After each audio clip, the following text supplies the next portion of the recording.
Bonsoir à tous, merci d'être avec nous sur Calédonia et merci encore une fois de votre fidélité. Nous sommes mercredi et c'est le jour de la semaine où l'on parle culture dans votre émission. Avez-vous entendu parler de la révolte kanak de 1917 ?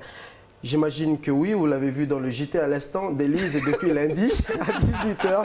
Alors sachez que les vendredis et samedi 17 et 18 novembre prochain, pas ce week-end mais le week-end d'après, le centre culturel Pomemi de Koné vous invite à la commémoration du centenaire de 1917. Alors qu'est-ce que la révolte kanak de 1917 ? Quel sera le programme qui vous attend durant ces 2 jours ? La réponse ce soir dans votre émission. Encore une fois, bienvenue dans la bande. Voici le sommaire.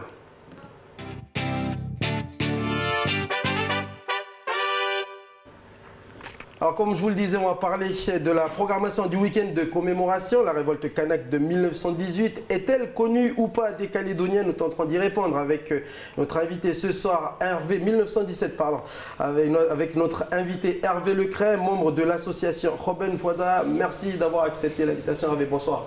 Bonsoir, c'était le plaisir. Et dans la deuxième partie, comme chaque mercredi, vous avez rendez-vous avec vos 2 rubriques, Mon mot à dire, mais également les idées sorties avec Michel Pimbé. Bonsoir Michel. Bonsoir Jimmy. Merci à Michel aussi d'être ici. Allez, on rentre tous sans plus tarder dans le vif du sujet, dans la rubrique C'est comment ?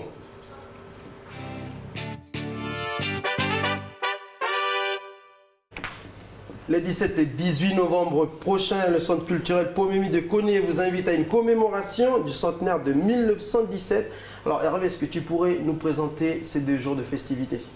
Oui, donc c'est effectivement au centre culturel de Pomemi, mais c'est l'air Panti Tiemoui qui nous a sollicité, nous l'association Robin Fouada, et c'est eux qui organisent en fait ces 2 journées là pour commémorer la guerre de 1917. Alors au programme, il y aura des animations.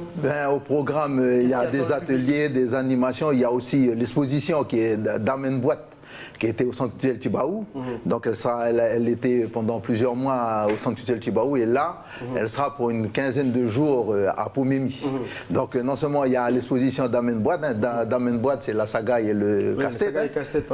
Mais comment il y aura aussi des conférences, une première conférence le vendredi, une deuxième conférence le samedi, et il y aura aussi des ateliers, de l'animation. Bien sûr, on finira par un pilou. Alors justement, en parlant de Pilou, on va voir un extrait de Pilou qui a été proposé durant le vernissage de l'exposition qui signifie l'exposition, alors j'ai marqué voilà, d'Amen Boîte 1917, l'exposition qui s'est déroulée, qui était visible au centre culturel depuis août dernier, qui s'est achevée le 28 octobre dernier. Alors comme Hervé vient de le dire, d'Amen Boîte signifie sagaï et casse-tête en langue vamalé de la région de Vaud. Et puis voilà, c'est une exposition qui était visible en salle Kavitara, au centre culturel Tibaou. On parlait d'un pilou. Pour ceux qui l'avaient raté durant le vernissage de cette exposition au centre culturel Tibaou, voici une séance de rattrapage.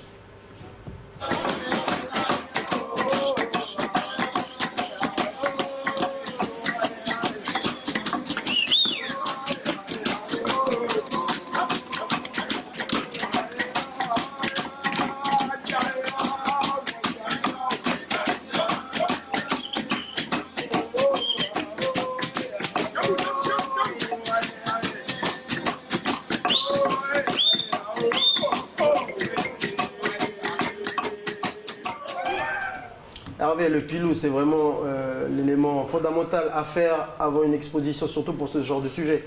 Déjà à la fin, ouais, là on va le faire à la fin. Ok. Mais au début, pourquoi pas, mais surtout à la fin qu'on fait le pilou. Ouais. On peut rappeler la signification du pilou. Le pilou, peut-être pas le mieux placé pour dire la signification du pilou, mais comment c'est sûr que c'est un moment fort. Quoi. Mais bon, avec le pilou, il y a le chant. Là, pour le pilou, là, il y aura les chants, qu'on redige, les chants aïe. Et comme on dit, terminer en beauté pour commencer ensemble. Voilà, c'est un peu un rituel pour demander l'accord au vieux. Ça peut dire ça comme ça. Là, c'est plutôt pour finir. On finit plutôt avec le pilou. Ouais. On finit plutôt avec le pilou que commencer. Hein. Et alors, ça veut dire quoi, Robin Fouada? Robin Fouada, c'est en langue boiteau. Hein, donc la langue boiteau, c'est la langue qui est parlée encore. Il y a quelques locuteurs dans la tribu de Népou, là, côté de Népouy, Poya. hein, et puis à la tribu de Unju. Robwen Fouada, c'est regarder en arrière, et Fouada, c'est chercher. Okay. Donc voilà. Et pourquoi vous avez décidé de regarder en arrière et chercher à la fois ces...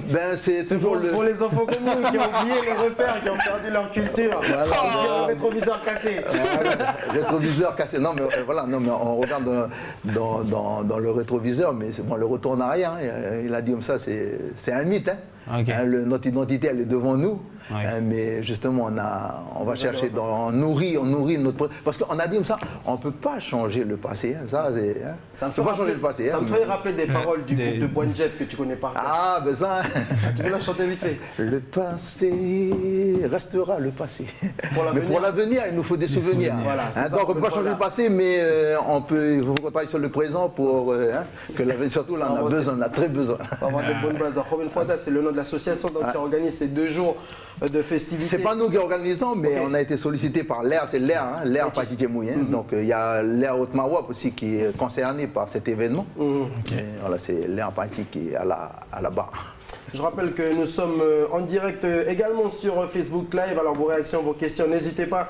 Et on se fera un plaisir de vous répondre sur ce plateau en compagnie de notre invité. Cette révolte reste encore assez méconnue des Calédoniens. Hervé, on disait, nous les artistes, on disait qu'on a fait des chants sur Éloi, sur Jean-Marie, oui, sur Ataï, sur tout le monde. Mais apparemment, on a du mal à trouver un chant sur 1917, sur la guerre de 17, sur le vieux Noël, tout ça. On en parle, mais donc voilà, il y a quelque chose là. On est en train de voir si d'ici vendredi on arrive à faire justement un chant sur cette histoire, quoi. Une histoire aussi douloureuse. Mais déjà, c'est ce que je voudrais dire, parce que bon, nous on est des artistes et on est ça va tourner autour des chants. Par exemple, on a des chants ici qui disent notre histoire, la même, tu ne trouveras jamais. Hein, ça, c'est un chant de Joséphine, hein, là, les autres du côté de Poibo. C'est vrai qu'ici, par exemple, on est dans la Mélanésie.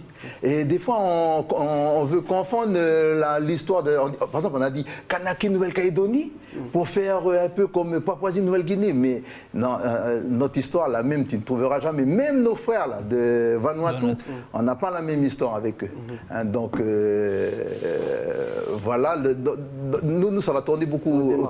Mais à côté de ça, notre histoire, la même, tu ne trouveras jamais. C'est pour ça qu'on la connaît mal. Et on invite les Calédoniens à venir nombreux pour venir regarder cette expo là d'Anne Menboat et puis regarder tout ce qui va se passer, les conférences sur 17. Mais voilà. Après aussi, par exemple, dans les chants, nous, un chant qui est fort pour nous les artistes, de Robwen Fouada, mais aussi le DMTCPO, le collectif de Vogue, un chant qui va nous, un peu, comment, une ligne directrice, vous connaissez le chant de Tchada, qui dit que le sang a fait grandir nos cœurs, les larmes ont fait pousser des fleurs. Et c'est vrai que 1917, il y a de quoi, surtout nous, on se déplace régulièrement en ce moment dans la vallée de Tipinji, en tribu de Wankout. On est accueillis par le chef là-bas. Et vraiment, 1917, c'est une histoire pas jolie. Alors justement, cette histoire 1917, c'est ce qu'on va découvrir au cours de cette exposition. Pour ceux qui n'ont pas pu la visiter au Centre culturel Tchibao. Moi-même, j'ai pas pu voir l'expo, on devait la voir, mais elle a été démontée déjà pour être emmenée ici. Mais c'est une expo sur 1917, sur les armes.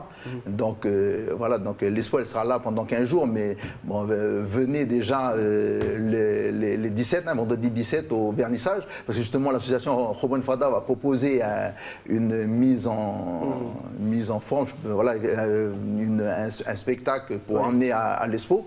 Hein, et puis voilà, il faut venez nombreux. Il y a des jeunes déjà qui ont commencé à faire la démarche d'aller à la rencontre de notre histoire, des jeunes lycéens du lycée Michel Rocard de Pointe-Bouche. Je te propose de regarder ce reportage qui a été réalisé il y a quelques temps maintenant par notre journaliste Lindsay Wamo. C'était le moment où justement ces jeunes sont allés découvrir cette exposition. Regardez.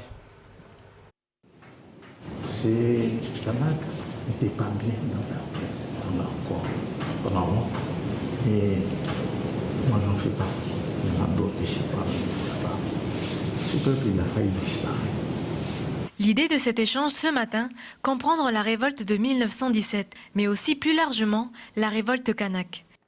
C'est par rapport à ce que vous avez découvert sur tout ce qui s'est passé laissé par rapport à notre peuple avant les découvertes, les souffrances? Oui, mon engagement, c'est. J'ai beaucoup vécu avec mes parents. Mes parents étaient en brousse. Parce que moi, j'ai découvert mes mères, par exemple, moi, j'ai découvert mes mères à l'âge de 15 ans. J'avais pas d'argent. Le témoignage de cette figure de la période des événements amène nos jeunes à un véritable travail d'introspection. Ça m'a permis à moi et à mes camarades de voir toutes les épreuves et tout ce qui s'est passé. Je sais qui je suis, mais je ne sais pas vraiment où est-ce que je vais et qu'est-ce que je vais pouvoir réaliser. Et avec tout ce qu'il nous a dit, je me rends compte que lui aussi, il a fait un chemin, son parcours il était très lent pour pouvoir découvrir qui il est vraiment à la fin. Mais nos jeunes ne doivent pas oublier aussi ce pourquoi ils sont là. Amasser le plus d'informations pour leur spectacle sur cette période de l'histoire. Donc direction l'exposition de 1917. Donc, de mettre en place une Vous aviez peur contre les fusils, ils n'avaient pas les mêmes armes. Pourquoi ils avaient quand même en guerre? Parce que nous on croyait, parce que les gens ils croyaient, parce qu'ils ont fait des rituels, ils ont fait des danses, ils ont fait des incantations d'esprit, ils ont demandé l'aide de l'esprit. Chercher la paix, c'est ce qu'on fait en ce moment. Et même si on ne peut pas la porter partout dans le monde, on peut faire un pas en le faisant nous-mêmes chez nous. Quoi qu'il en soit, nos jeunes repartent avec un bagage de connaissances sur cette histoire pour leur spectacle, mais surtout plus forts et plus sages. Repartir avec un bagage de connaissances par rapport à ce point de l'histoire, c'est l'objectif de ces 2 jours, Hervé? Oui, on a besoin de connaître notre histoire. Ça me fait penser à un philosophe, parce que dans mon bureau, j'ai cette parole-là, ça dit le pessimisme est d'humeur et l'optimisme est de volonté.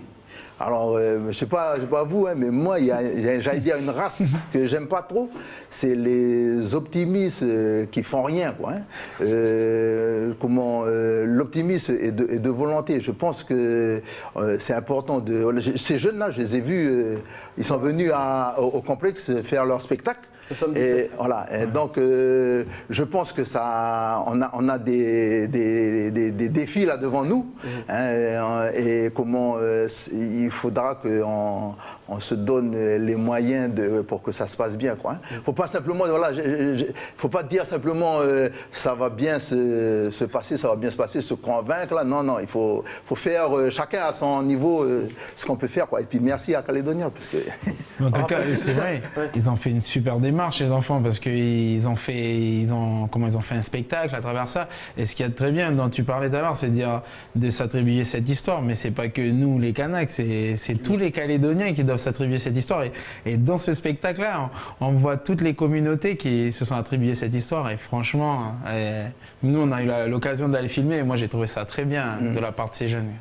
Alors, en attendant de connaître les 17 et 18 novembre prochains, la révolte de 1917, je vous propose de regarder, d'écouter le témoignage de Samy Goromido. Il a été suivi par Prosper Poagou, un reportage qui est passé hier soir. Depuis l'aire de repos du col de Tongo, situé sur la transversale Koné-Tiwaka, Samuel Goromido contemple la tribu de Netchaot. Il nous raconte le point de départ de l'attaque qui a bouleversé la vie de ses aïeux. Il y a eu des employés de la tribu qui travaillaient pour la société Le Nickel, sur le massif du Copéto. Ils sont montés là-haut pour se faire payer. Puis il y avait un poste là-haut au Copéto, et puis les mecs ils sont arrivés en plein dans la sieste, et puis les militaires ont flingué les autres, mais eux, ils sont venus pour se faire payer. Ces tirs, incompris par les travailleurs de Netchaot, sont la conséquence directe d'un événement qui a lancé les hostilités entre les Kanaks et l'administration coloniale. Le 28 avril 1917, au lieu dit Tiamou, le pilou prévu pour réconcilier des tribus Kanaks en conflit finit en fusillade. Le chef du service des affaires indigènes, Alfred Fourcade, déclare la guerre au petit chef Kanak Noël de Tiamou. Du coup, les mecs ont détalé, ils sont arrivés ici, là, mais le grand chef Pointé, le chef Pointé, il était excédé par les manières de faire. C'est là qu'il a réuni tout le monde pour lancer la guerre.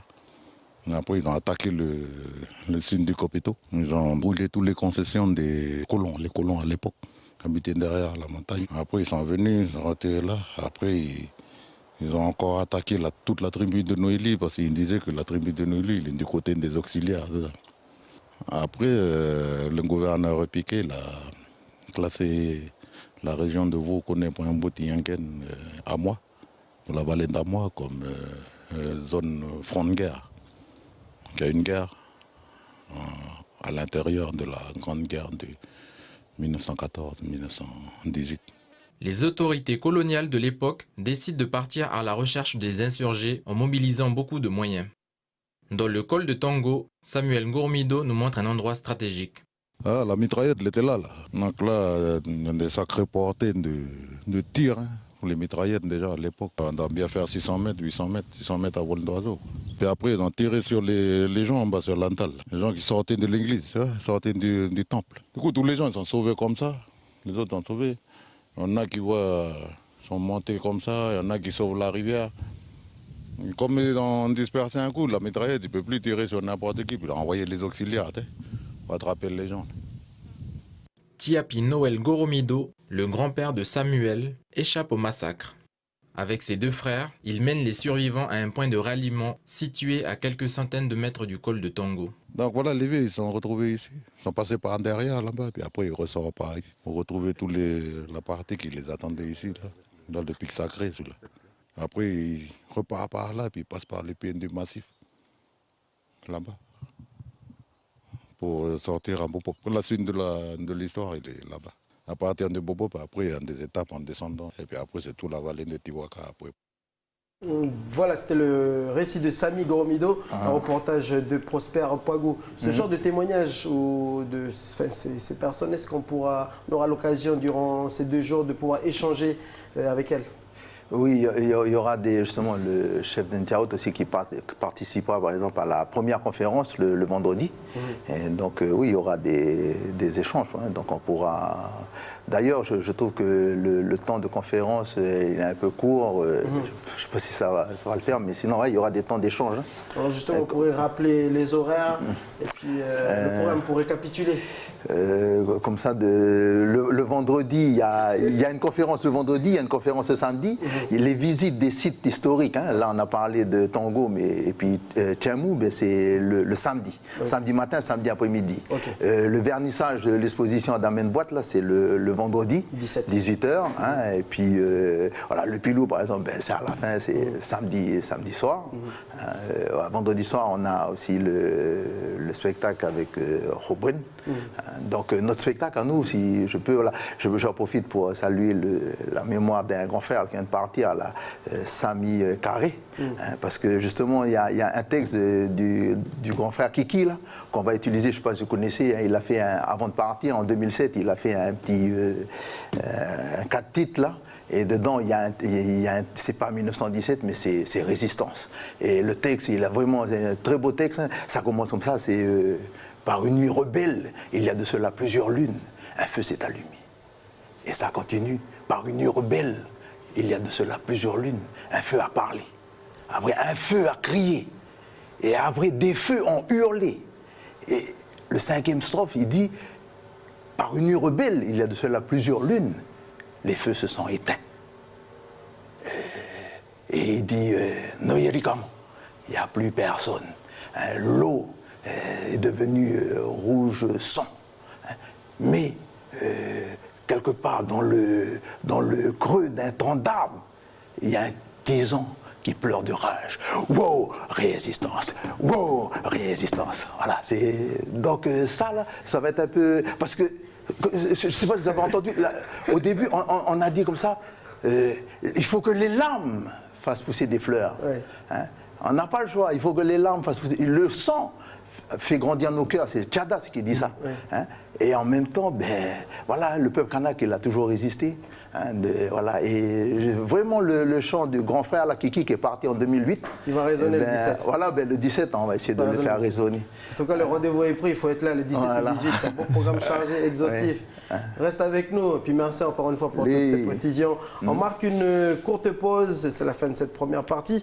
À suivre dans la deuxième partie, il y aura mon mot à dire, puis les idées sorties proposées par Michel Pimbé. À tout de suite.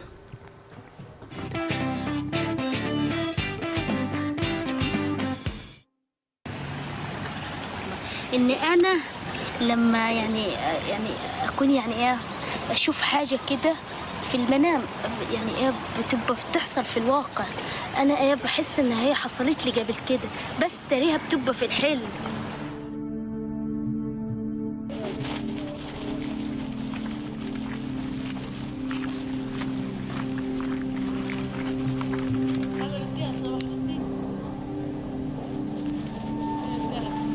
بدناش مستعد عليك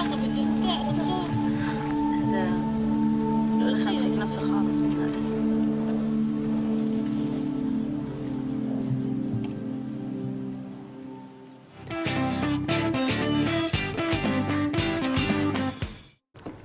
Nous sommes de retour dans la deuxième partie de votre émission. Bienvenue dans la bande. Merci d'être avec nous et bienvenue à tous ceux qui viennent de nous rejoindre dans cette deuxième partie. On passe à la rubrique, à la chronique de Michel. On aura un moment à dire ou les idées sorties? Non, on parle de football. Hein? On est pas là. Le mec pas là, c'est le mercredi. Sérieux? On n'est pas dans le canal Football Club. Fais pas ton Hervé Matou. Donc oui, alors les idées de sortie aujourd'hui.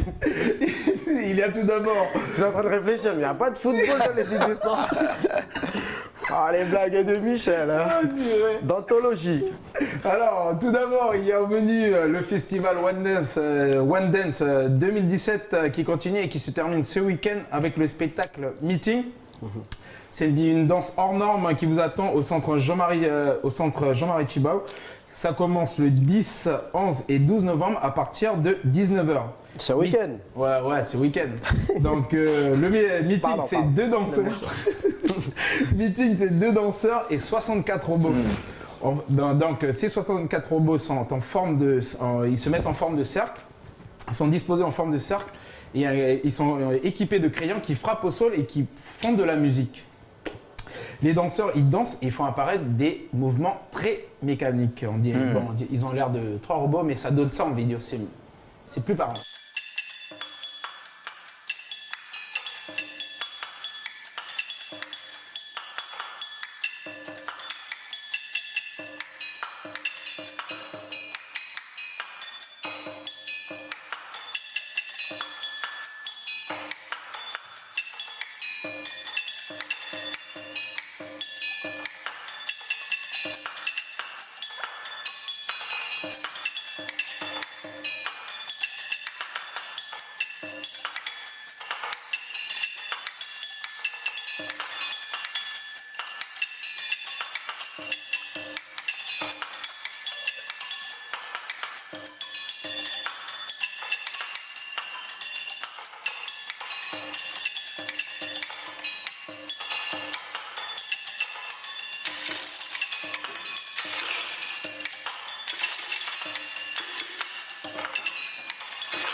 Trop bien, c'est ce week-end ça, Michel? C'est ce week-end, ouais. Au centre culturel Tjibaou. Petite réaction, ça t'inspire quoi? Pour celui qui fait aussi les bambous tempérés.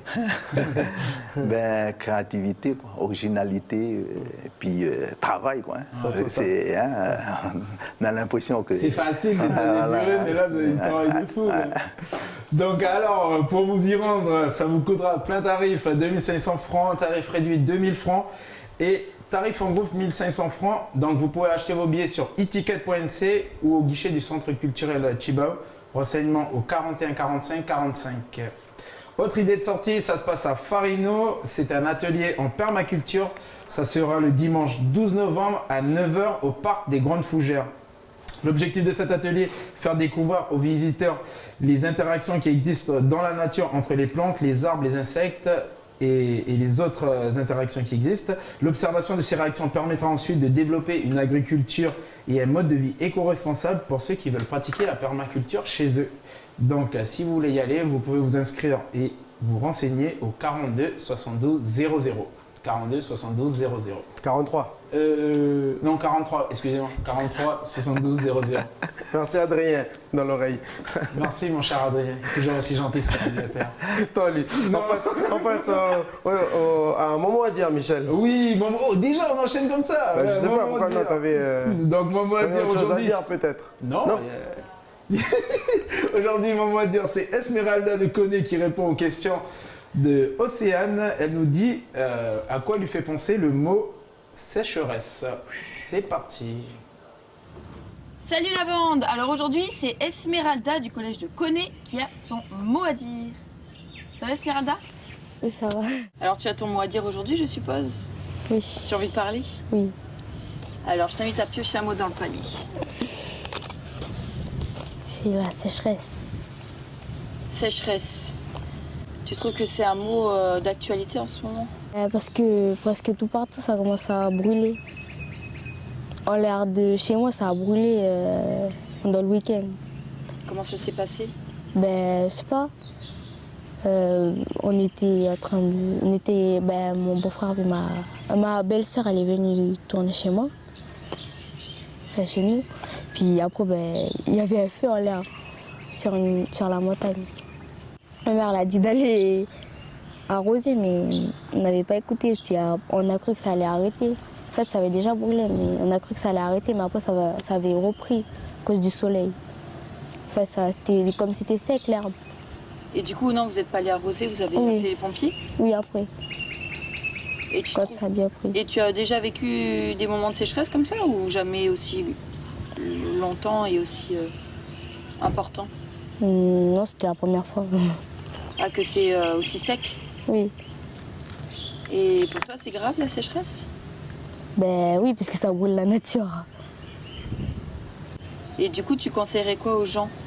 Ben, d'éviter de mettre du feu, il faut toujours surveiller quand tu fais un feu. Il faut éteindre après si tu fais pour partir. Faut pas laisser comme ça. Faut pas croire que après ça va pas reprendre.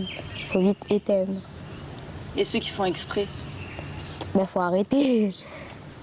Parce qu'après bientôt il y aura plus d'arbres, de la nature quoi. Et tu aimerais qu'elle s'arrête vite la sécheresse? Oui. Tu as chaud toi? Oui. Fan. Tu t'assèches aussi? Oui. Merci en tout cas Esmeralda d'avoir eu ton mot à dire avec nous. De rien. Ben alors.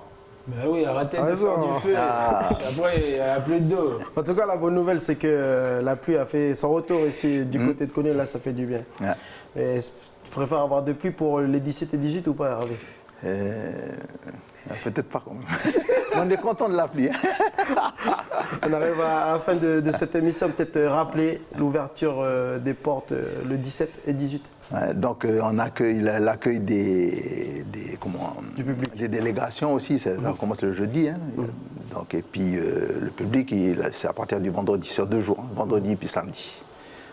17 et 18 17 et 18 novembre. Ouais. Au centre culturel Pomemi de Koné. Merci en tout cas Hervé d'être venu sur notre plateau pour nous apporter toutes ces précisions. Merci Michel pour ces idées sorties. Et puis pour le mot à dire d'Esmeralda. Merci Esmeralda pour tes conseils. Et puis merci à tous ceux qui nous suivent sur Calédonia. Merci encore une fois de votre fidélité. Merci aux nombreux publics sur Facebook Live. Vous êtes au chiffre de 22. C'est déjà beaucoup. C'est déjà beaucoup. On salue tous les collègues. On salue aussi Achel Wanapopo, le capitaine de l'AS Lucy, qui nous suit depuis la France et qui vont jouer leur 7e tour de Coupe de France ce week-end à Paris. Merci à tous. Merci encore une fois. Bonne soirée et à demain. Hey.